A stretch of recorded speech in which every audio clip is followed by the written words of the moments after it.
But Alex has joined us all the way from the US. Is very kind. He's spending the week here in Australia. PagerDuty have just launched recently an Australian office, right? And so very interested to talk to developers and ops and DevOps across the country. So I thought that's a good place to start, as always, is a little bit of background about yourself, Alex, and PagerDuty. It's been a big journey from Romania to Toronto to west coast of the US to Australia very briefly, and PagerDuty itself has had an absolute tear. There are about 400 people now. Offices, 5 offices around the world, the most recent of which is Sydney. About $83 million in venture capital raised from the likes of Axel and Bessemer and Andreessen Horowitz. So really sort of off to the races. But I think it's always useful to sort of have a little bit of the sort of personal journey as how you got to be where you are, and then perhaps a little bit about the genesis story for PagerDuty and what you guys are doing today. Sure, thank you. Thank you for having me. So, yes, I'm born in Romania, moved when I was a kid to Toronto. So I think of myself as mostly Canadian because I've spent most of my life there. Moved to San Francisco about 7.5 years ago. But before I started PagerDuty, I used to work at Amazon, not AWS, just the retail side. I was a software engineer. And that's kind of where we got the idea for the product, because Amazon had gone through a couple of different transformations themselves. Actually, before I joined, one of which was they had a giant code base that was a giant monolith for the retail website, and they got to a point where it was so unwieldy that it wouldn't compile on a desktop anymore. So they decided to break it up into services, or microservices as we call it now. And then with that transition, they also changed the way their engineering teams worked, where it was Amazon became one of the pioneers of DevOps. You build it, you deploy it to production, you test it yourself as an engineer, and then you own it in production, which means carrying a pager. And back when I was there, we actually used real physical pagers, and it was called being on PagerDuty because you carried a pager on your belt. And Amazon built a system internally to handle the on-call alerting, scheduling, and paging, which was integrated into their ticketing system. So essentially when something would go wrong, a high severity ticket would get opened, it would get assigned to the on-call engineer, the pager would go off, and you'd have to log in and fix it within about 20 minutes. If you didn't fix it, it would escalate to your boss. So you had a good incentive to get on it quickly. And although it was sometimes painful to be on call for a week at a time and get paged a dozen times, sometimes in the middle of the night, I really saw the value of that model, where is going the transition from ops and dev being separate teams with separate incentives, sometimes conflicting incentives, was not really a scalable way for the world to move forward.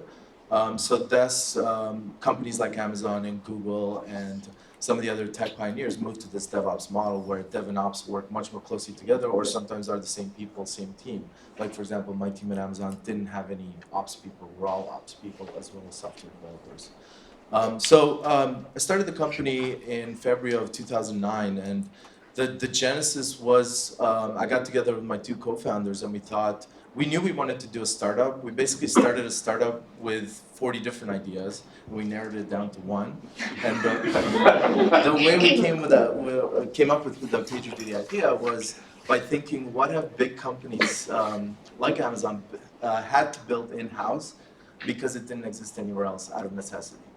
So we thought, well, there's that PagerDuty thing that we were using and we're on call for, and we quickly checked, and the domain was available, PagerDuty.com. I don't know if I'd be here if the domain hadn't been available, honestly. And we just started, and we're in the right place at the right time, riding the DevOps wave, riding the wave of everything moving to the cloud, everything needing to be 24/7, software becoming a much bigger part of the entire world. And created that first version of the product, which is very much focused on the on-call alerting and on-call management problem, built for DevOps teams. And for the first 2-3 years, we launched the product, we started putting it out into the market, and we saw that we were really solving a hair on fire problem, like developers and ops people needed this. We saw that we were getting adopted by word of mouth, which is great. Saw that we had product market fit, and then that was kind of how I think about the first horizon of PagerDuty. And we expanded our vision to cover more. So we saw that we had bigger companies adopting us, maybe some of the more traditional companies adopting us as well, who weren't doing DevOps yet, or who had pockets of DevOps, but also had the old school IT ops with a network operations center as well adopting us. And we expanded our vision to cover the entire incident lifecycle, which means not just alerting and on-call scheduling and escalation, things like that, but also alert triage. So all of the events and alerts coming in, a lot of them are noise. So it's about segmenting the signal to noise. It's about grouping related things together. It's about getting that problem to the right people, maybe multi-team orchestration if it's a really large-scale incident.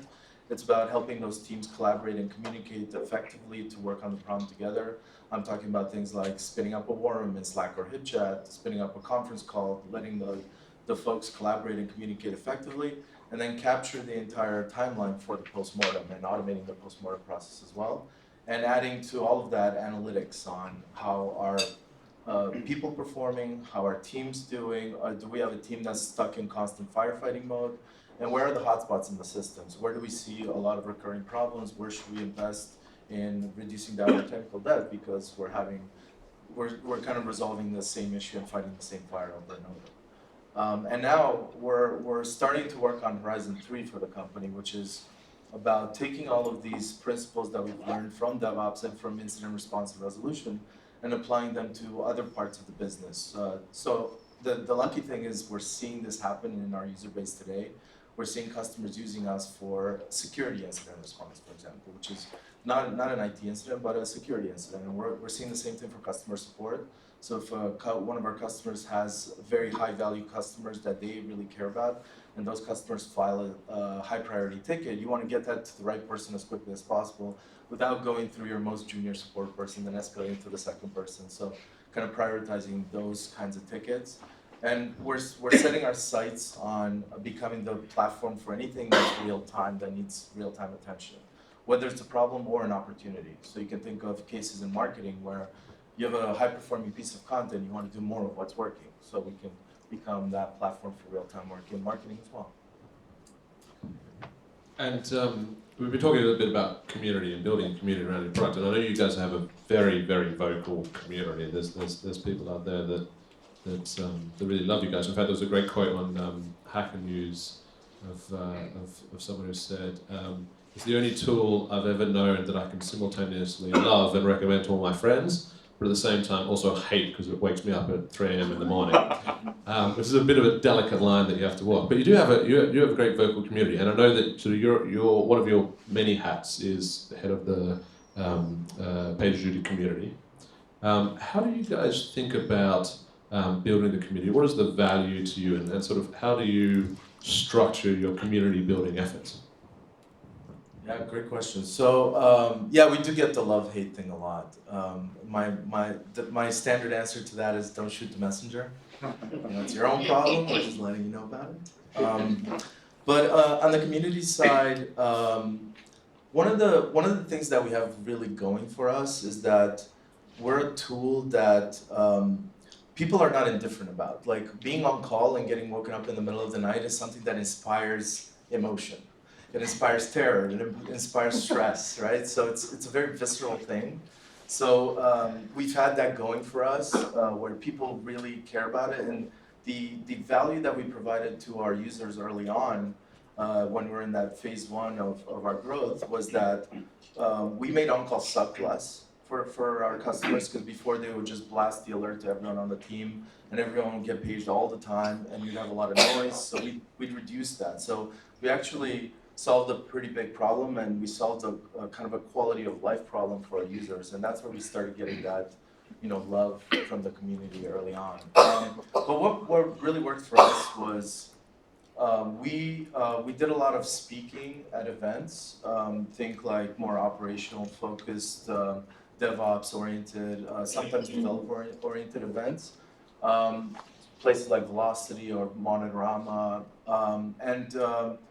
Another thing that really worked is our customers started talking about us at events. Like they would talk about how they set up monitoring, how they would solve this problem, and then PagerDuty was one of the tools and one of the things that they set up, and one of the kind of things that they did to ensure that developers, not just ops people, but developers would also go on calls. So we just kind of became part of the, the DevOps conversation as a de facto standard.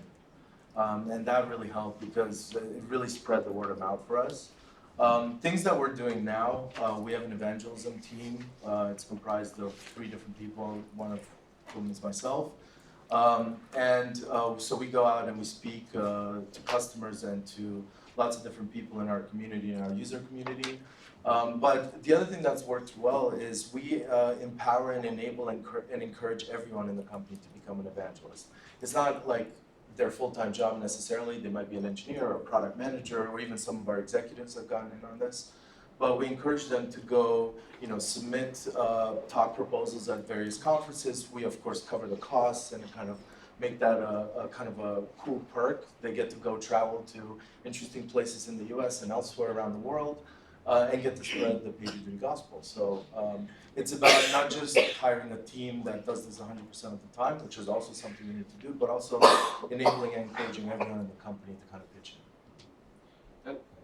Do you have, how do you measure community? Do you have sort of KPIs that you track? Is there a dashboard somewhere in the evangelist team office or something like that? Yeah, that's what my CEO asks me all the time. How do we measure community? It's a tough one, and I'm still actually struggling with it a little bit. I think part of it is the reach. It's talking about how many people have seen a talk or attended a talk, or maybe you can measure for written content on our blog or elsewhere, measure a number of people who have read the actual piece of content. And then you can start to really track what resonates and what doesn't resonate. And you can see the big hits that you have. Because those are the ones that really make a difference. And one of the things that we've seen work really well for us was we've actually gotten pretty damn good at responding to and resolving incidents internally at PagerDuty. And yes, we do have incidents from time to time. And we've actually written down how we do this. We have multiple roles involved in this process, such as one of the most important ones is the incident commanders, the person in charge who coordinates the response effort. We also have a scribe who's responsible for writing down what's happening into the timeline. And we have a couple of other roles, including like a customer liaison who's publishing status updates for our customers to understand what's happening during the incident. We've written down this entire process and we've actually open sourced it. And we've done a lot of talking and writing about it. So we found that this pattern of get really good at something that really matters internally. Of course, in that process, talk to other companies that are doing a good job at this and figure out how they do it so that we have a best practices approach. And then once we're good at it, evangelize, talk about it. And another element that I should mention also is we've developed some training around this as well, because we've had customers come to us and ask, hey, we're just getting started with this DevOps thing. How do we do this? Can you, we've read the stuff online, we've read your open source documentation, but can you help us actually do it hands-on? So I think training is something that gets often overlooked, but it's an important part of this process that customers are demanding. It's not something that we necessarily would have thought of ourselves, but it's another important element, because just reading something is very abstract and theoretical, but when you actually come in and you bring experts on site and you help people actually implement it, that makes a big difference. So getting back to your original question, we're still struggling with the perfect way to measure it, but we are measuring it as well as possible. And if you have any ideas, I'd love to hear it as well. On the training and support side, I mean, a lot of people try to build communities so that they can effectively take the load off some of their customer support teams by getting the community to answer questions, do support tickets, etc. Is that something that's worked for you guys? Is that something you've focused on? Yeah, so that's a good point. Like a lot of companies, they start a community which think like forums, with Q&A forums, in order to ultimately save money on support and make customers help each other out. Our approach to this, so we have a community forums. It is about a year old, so we haven't had it for a very long time, to be honest. Before that, we've always had an excellent support team, and we've always tried to make sure that our support experience is excellent. So our support team, we actually hired support engineers from early days to make sure that we have a very technical audience. We have developers and ops people who are very direct and critical, and they smell BS a mile away. So we tried to provide a very solid customer support experience where our support team would go above and beyond and make sure that we resolved every single question. And then what we did with the community is we translated that into the community. So we're not looking at it as the cheap seats for support. Instead, we're looking at it as the tagline I like to use for the community forums is support in the open. Instead of filing a ticket, which goes into a private queue and you get a private response back, why not post your question in the community? We have the same people, our support engineers and support folks in the community, watching for that and trying to respond very quickly. And we'll provide a great support experience, and everyone can take advantage of that, as the community grows. So we're not looking at it as a cost savings measure. We're just looking at it as a way to get back and a way to kind of foster that community.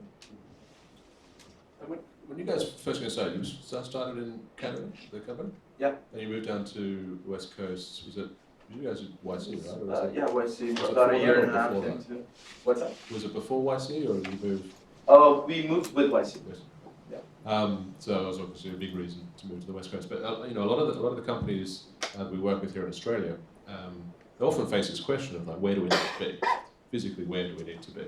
And one of the great things about DevTools is you can sell reasonably frictionless. So you can base great companies like Atlassian here in Sydney and sell globally. Unlike a lot of enterprise software, you simply need to have bums on seats in boardrooms in New York and the West Coast. But then there's this flip side, which is sort of developer evangelism, and there's a pretty physical element to that. It's turning up to the right meetups, it's being at the right events, and there's a lot of sort of seeing people eye to eye. Do you think it would have been difficult to build the community that you managed to do based in Toronto, given that you were selling largely to West Coast developers? Yeah, that's a great question. And what I'd say is keep in mind that in 2009 and 2010, the world was a little bit different. So Toronto back then, not a huge startup ecosystem, and now it's changed dramatically. Like Toronto's very hot, lots of startup activity, lots of startups that are successful. Shopify's the big success story that's IPO'd now. So what I'd say is, and San Francisco's changed too. Now it's a war for talent. All developers are, salaries are 200K, 300K, up to 500-600. It's like mind blowing. And I know maybe these numbers sound shocking.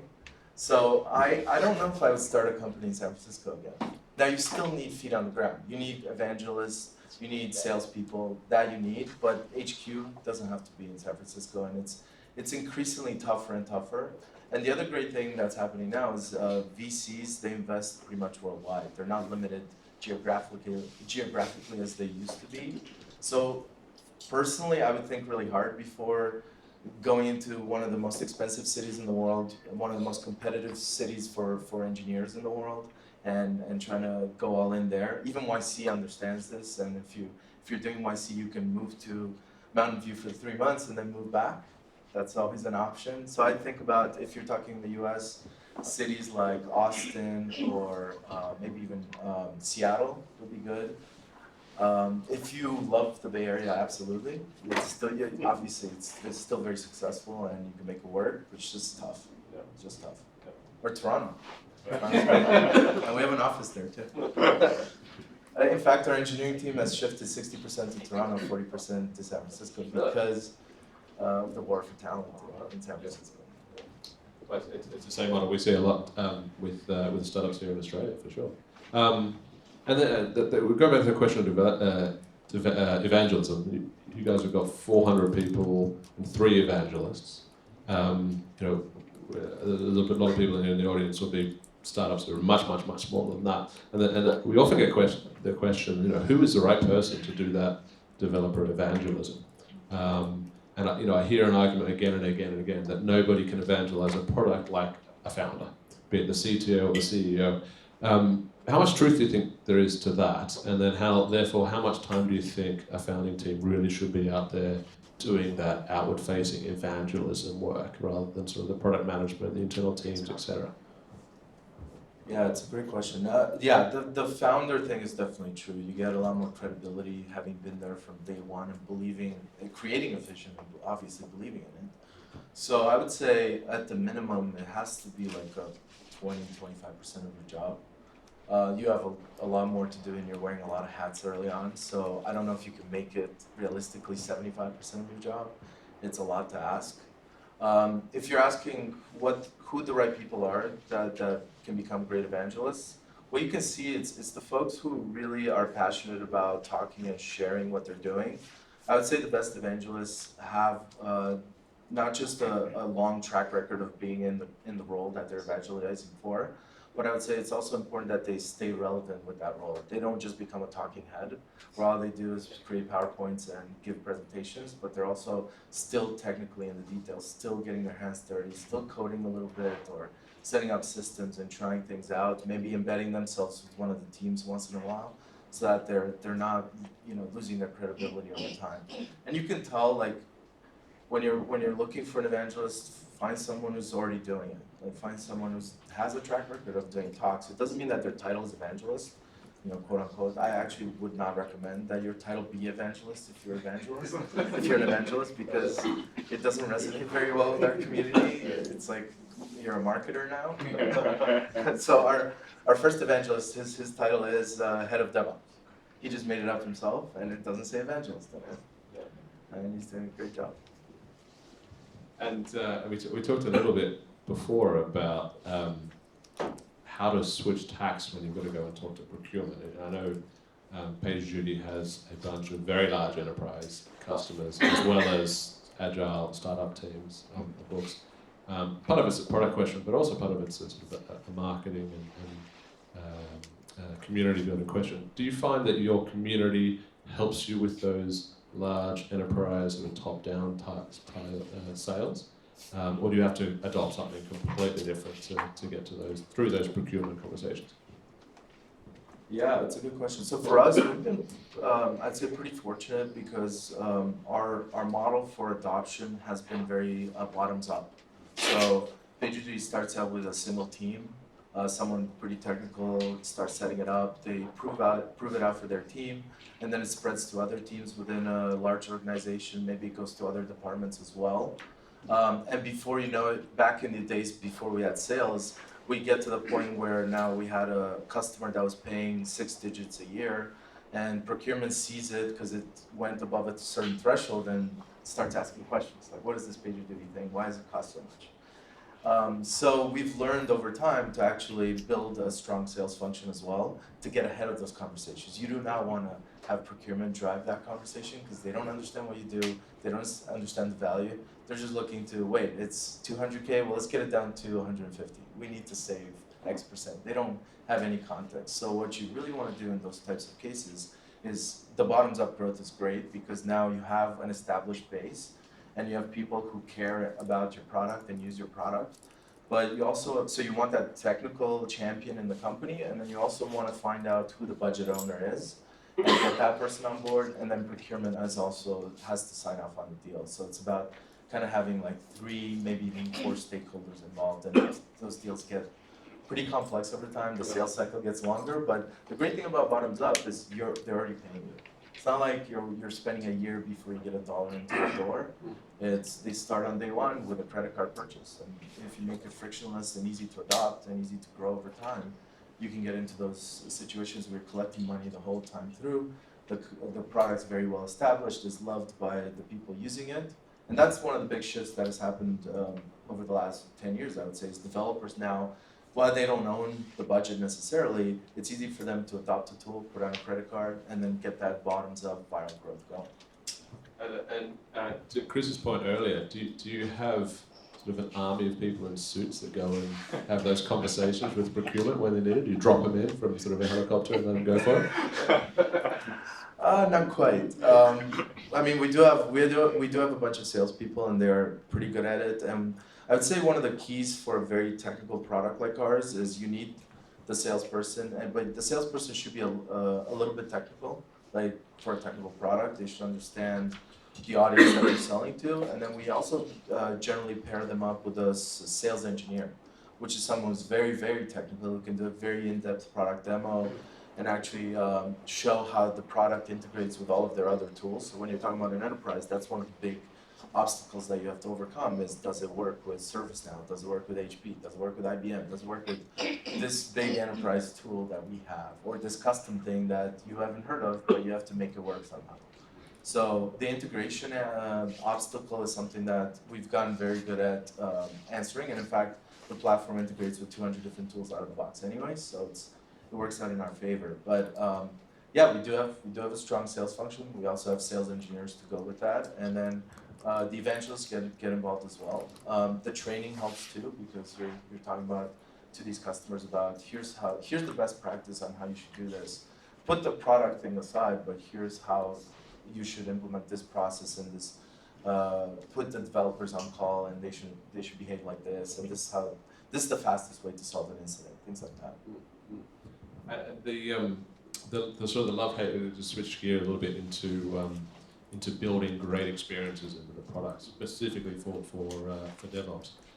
We talked a bit about the love-hate relationship, and I find that with any great dev tool, there is certain elements of the product. There's a sort of an attention to detail in the product that blows the users away. That there's small elements around the product that tend to be the ones they tell their friends about.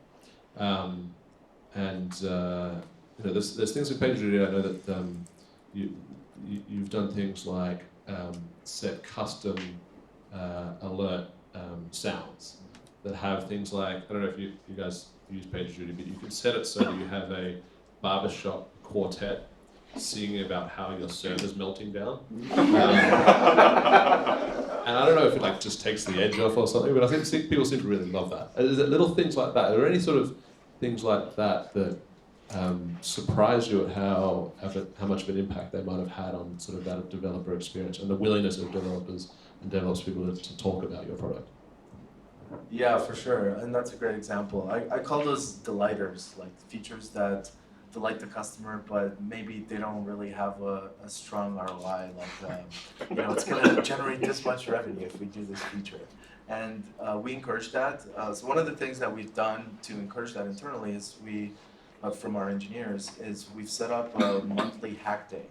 And what that is engineers once a month, on one day, it's generally a Friday, they can take the whole day off and work on whatever they want, whatever technical project they want. It doesn't even have to be a technical project. So this is how some of those delighters have been born, is engineers have taken that day and they've hacked on something and maybe even worked over the weekend to finish it. And they've come up with some really cool ringtones. We had a few folks who are really good singers who sing in a cappella groups like PagerDuty, and they come up with that idea to barbershop quartet ringtone. This one got 13, so yeah. You want to check them out? And another one was, there's this thing in the ops community called the on-call selfie, where people take a selfie of them going on-call and off-call. So we actually integrated that into our mobile app. So you can take an on-call selfie from the mobile app and post it on Twitter. And it's another little, silly sounding feature that we created as a part of the hack day to kind of delight our users. And it's worked out really well. And we're getting that social media love as part of that. And that's what I would say is try something like a hack day, or an easy way to kind of inject that randomness and delightfulness, and encourage the developers in your company to be creative. And then I guess it's you've got to have the good hygiene around great documentation, great APIs. How else? You're constantly walking the line between love and hate, I guess. Anything else in the product from the sort of the core perspective that you think really stands out that you absolutely have to nail for to almost be table stakes to have a good developer experience that people will talk about or conversely have a really bad developer experience that will get crushed for in marketing? Yeah, I mean, I'd say the most important thing is that your product solves a real problem, and that there's a solid like need. I mean, I'm sure you guys have heard the whole, it's a painkiller versus a vitamin. It's a must-have versus a nice-to-have. If you create a must-have, if you create a solution to a must-have, like a must-have solution to a real problem, that's a really good spot to be in. Then you can face all kinds of headwinds and you're still gonna push through because the market just wants what you've built. I think that's the most important thing.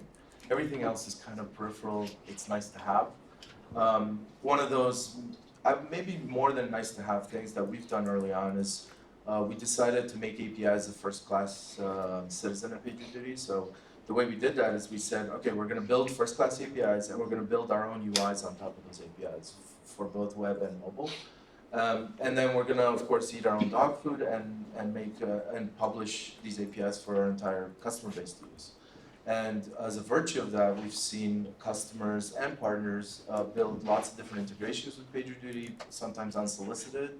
And customers have been building various add-ons and extensions on top of us, some of which are open source and available on GitHub. So things like better reporting dashboards, or they felt like, oh, we need this feature, PagerDuty doesn't have it yet, let's just kind of hack on it ourselves. And that's something else that we've kind of done to encourage that community. And one of the things that I'm working on and we're working on at PagerDuty for next year is to create more of an app ecosystem around PagerDuty. So anything that you would want to build on top as an extension, an add-on, an integration, we can create a marketplace for that and a directory. And let folks publish them. And then the great thing about that is you don't have to like start searching on GitHub and finding some project that might be abandoned. It's going to be supported, it's going to be available to, and it's going to be easy to consume. So it creates that marketplace for both producers, the developers creating these extensions, as well as the consumers who are actually going to use them. And just on that, how much of your technical roadmap do you think is actually driven by your community requesting things and sort of pushing it that way versus your long-term Horizon 1, 2, 3 visions, etc.? Yeah, great question. I would say it's a mix of both.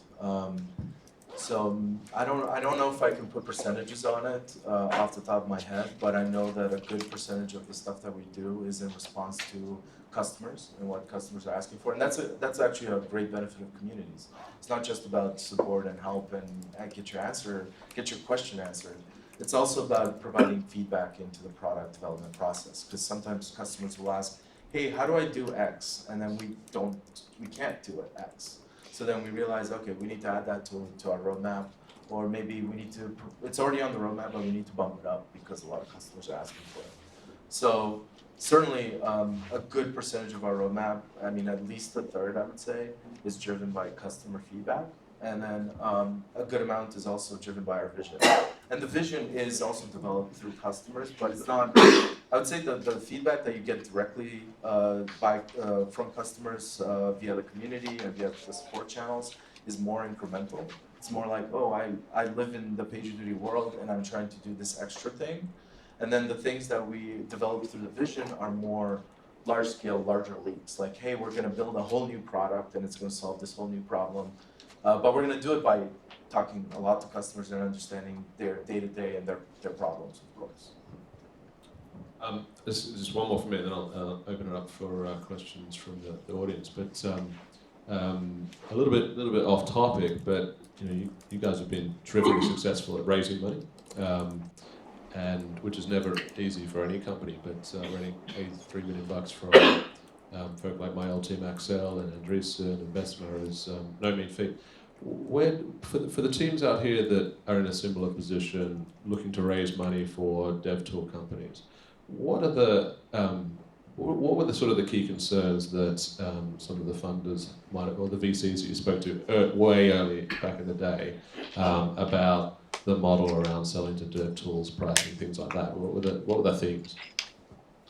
Yeah, great question. So one of the things that really, really helped us, because when we first started PagerDuty, we didn't have a grand vision. We didn't start with a grand vision. We started with, hey, we're going to solve this problem and we're going to charge money for it. One of the things that really helped us was getting into YC, because YC helped us tremendously from the investor standpoint, like how to talk to investors, what they care about, why you should raise money from investors. And the decision isn't always yes, you should raise. I would say if you're in a space, so we were in a space where we created this solution to a problem. It was a hair on fire problem. We had clear product market fit, and we didn't see any competition. Like we had kind of created a new market, and there were like a couple of old enterprise companies that were solving this problem as well, but very tangentially. But it was kind of our market, and we kind of built it, and we saw that it's, you know, if we don't raise and we don't move faster, someone else can come in and kind of eat our lunch. So that's why we decided to raise. I would say if you're in a market where there's already like 20 established brands and you're creating and carving a niche for yourself, and you're gonna build a nice business, maybe you shouldn't raise. And then we saw from some folks here that they're in a, you know, those types of markets. I wouldn't always look to raise as the default. But I would say the YC and an incubator program like that was super helpful because they introduced us to investors early on, and they also told us how to pitch to investors and how to create, how to talk about a vision in a very productive and constructive way, and how to convince investors that you're building this huge thing and that this future is going to be amazing. Because we didn't know how to do any of that. We were just developers, right? So if you don't go that route, then definitely I would say develop a great network of entrepreneurs that have been there and have done it already, because then they'll help you in that exact same way, and with introductions and with the pitch. Like I could tell you, the first versions of some of the pitches for the seed round and for the A round, they just sucked. Like I'll be honest. And then through lots of feedback and lots of conversations with folks from YC and other investors and other entrepreneurs, they got really good. And I couldn't have done it without them. So that's where, you know, that's what I love about our community is we're all here to help each other out. And you know, I've helped many other folks after our success out with advice and things like that. Well, that's, on that note, that's a great time to throw it open if anyone's got any questions for Alex. If you can shout them out, and I'll repeat the question. You've spoken a little bit about, I guess, empowering the evangelists and whatnot. What are the other things that you've sort of done to really, I guess, help your clients sell themselves? Because we're starting on that journey. We've had a few clients sell, but what else do we have to do to help them, you know, talk us up to other clients? The question there is, what else other than developer evangelism can you do to help your clients sell for you? Yeah. Right? Yeah, good question. I mean, I'd say that social validation of customers talking about the real problem that you've solved for them is really important. So doing things like testimonials, or even have customers agree to talk to other prospects. Yeah. Things like that is really helpful depending on what type of customer you have, especially if you're talking enterprise. That validation is really important. I don't know if there's a way to engineer customers talking about you at conferences. For us, it just kind of happened because we solved the real problem. A lot of it goes back to that. Yeah. So yeah, I don't know. You'd have to. If you're in the right place at the right time and you're riding a wave that people like to talk about, and you're one of the critical tools as part of that process, I think it's just going to happen. What are some of the things that have worked and haven't worked in learning how to reach out to the wider business after the various teams have adopted you and you're sort of reaching out to more business stakeholders and procurement and the budget owner? Like, how did you obviously probably got a more solid process now, but how did that grow?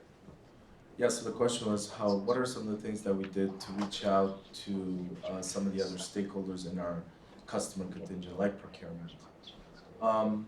So we kind of, in some ways, were fortunate because we early on we didn't have sales really, so we had that bottoms up growth. So we got to with certain customers to the point where procurement came to talk to us, and we quickly realized, wait, this is not a great thing. Like, we should get ahead of this conversation. We should get ahead of the team that's trying to save X% at the customer. So what we did at that point is we encouraged and trained, and first of all, we hired salespeople who had been there and done that before, who were trained and who know how to basically navigate an organization, because that's what it's all about. Is you have your person who's using your product, you have to talk to their boss, and maybe from there you have to kind of map out and figure out what other divisions could use your product and get introductions to those folks. And then at a certain point of growth, you might want to go even one level higher, and then procurement's going to be part of that conversation as well. So get to talking to them early in the process.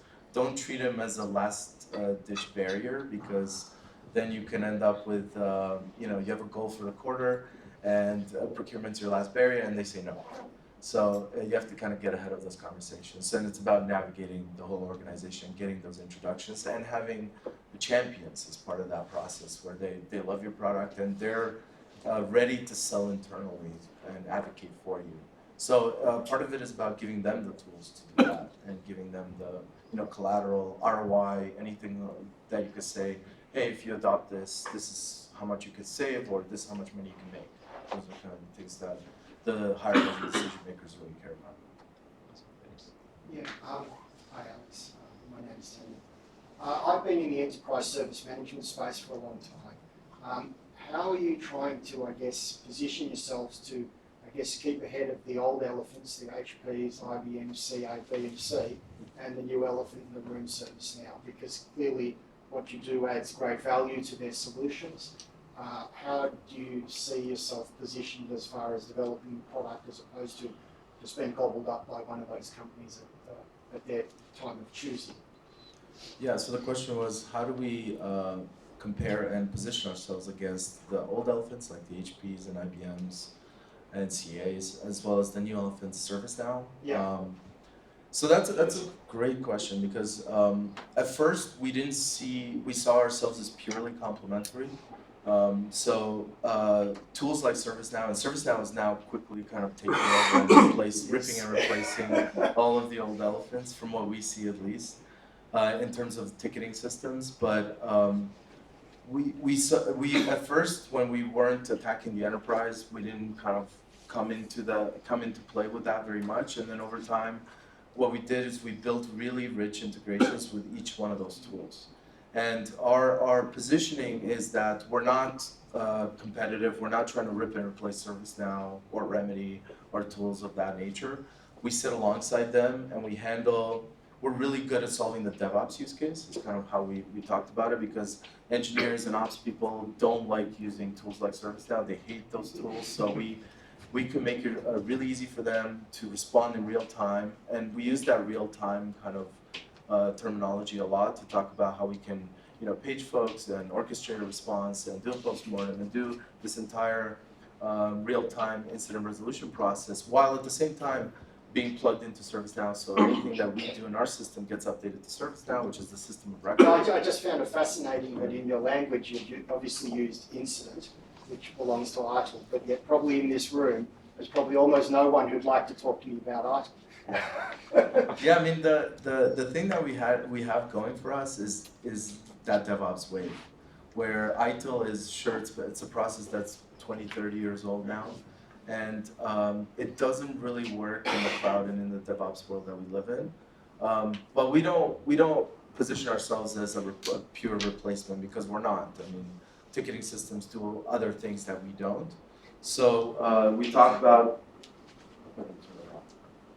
So we talk about how we work for all the new organizations that are doing DevOps and Agile, and then we talk about how we work for organizations that have both DevOps and still an ITIL process and a NOC and an old school ops team, and we bridge the gap so that you can transition. So that's another thing that we do, is we talk a lot about digital transformation and cloud migration and how we can enable it. What are the pros and cons for a developer tools company of having a free tier? Pros and cons for a developer tools company of having a free tier. It's a great question, and I think it depends on the company and the business model. For us, from early days, we saw that first of all, we have real costs to operating the business. Like each SMS and phone call and customer that we have costs us real money. So and customers are they're not surprised that they have to pay for it. So we decided not to have a free tier and have a free trial instead. But I've seen the converse work as well, where there's a free tier, or even in open source businesses, there's a way to try it and maybe try it at a certain level for free indefinitely, and then there's really strong incentives to upgrade. So Splunk is a great example of that, where they have a free tier, but it's just great enough to prototype things, or just big enough to try it out. But then once you start doing anything real, you start paying for it. So if you can find that right balance, that can work as well. Got time for one more. Oh, way over there. Yeah. So PagerDuty. Yeah. So what do you think about security and risk? Because I know the SaaS is an amazing platform for enterprises to tap into. It's cost efficient. It's cheap. It's flexible. So how do you actually deal with the security part of the cloud, as it's very open and Yeah, great question. So how do we deal with the security aspect of the cloud? So I would say, fortunately, we weren't the first SaaS company, and we weren't the first pioneers to have to deal with this. I would say Salesforce has done a lot of the work for us already, where they've dealt with some of these barriers, and pretty much everyone uses Salesforce. Even like banks that would never store anything in the cloud are now using tools like Salesforce. So what we're thinking about a lot now is some of the security compliance things like SOC 2 and GDPR for the European market, and ISO 27001. These are things that our enterprise customers are asking for. So we're actually going through the process of completing those certifications. And what we've seen with enterprise deals is there's usually some sort of security checklist or security process to go through. Up to this point, we've actually had our ops team and our SRE team kind of help us with that, and to help us going through the security checklist. And we have a few security engineers as well, who are part of that process. So I've seen kind of that shift as kind of, I think we're there now, where pretty much all customers, maybe with some holdouts, like maybe defense or things like that, might still want things on-prem. But we're seeing, at least we're seeing that most customers are fine with SaaS. You just have to go through their rigorous security process and go through their checklists. Awesome. Well, thank you, Alex, and please join with me in thanking Alex for coming all the way from this.